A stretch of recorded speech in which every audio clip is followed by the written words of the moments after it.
अध्यक्ष महोदय, मुझे विभिन्न वर्गों के लोगों से मिलकर हमेशा बड़ी प्रसन्नता होती है। इसमें कोई शक नहीं कि व्यापारी समुदाय ने सदा से महत्वपूर्ण योगदान किया है, कर रहा है और मुझे आशा है कि भविष्य में भी करता रहेगा। मैं समझती हूँ कि दो मुही नीति ने, जैसा कि अध्यक्ष जी आपने कहा, कोई विरोधाभास नहीं है।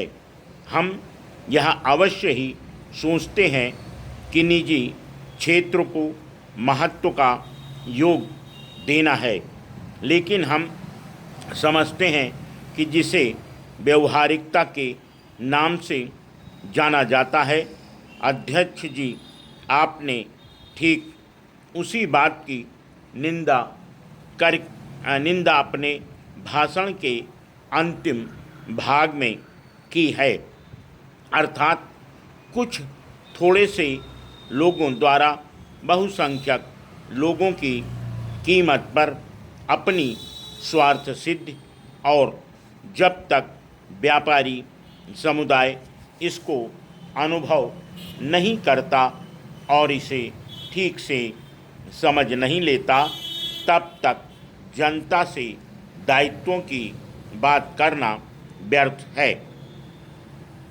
व्यवहारिकता की चर्चा से क्या लाभ, अगर हमें यह न पता हो कि देश का हित किस बात में है।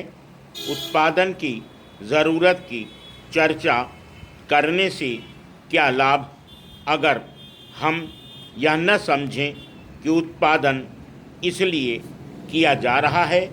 क्या हम केवल उत्पादन के लिए उत्पादन करना चाहते हैं, या हम इसलिए उत्पादन करना चाहते हैं जिससे हमारे यहाँ के गरीब से गरीब आदमी के रहन सहन का स्तर सुधरे। आपने अपना भाषण निराशावाद से शुरू किया और वहीं स्वर उसकी समाप्ति पर भी था, लेकिन मैं आपसे सहमत नहीं हो पाऊंगी।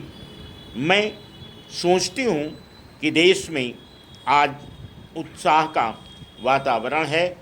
आर्थिक, राजनैतिक और सामाजिक क्षेत्र में आशा की लहर दौड़ रही है। मैं समझती हूँ कि भारत स्वतंत्रता के बाद प्रगति की ओर बढ़ने और तेज़ी से बढ़ने के लिए जितना आज कटिबद्ध है, उतना पहले कभी नहीं था।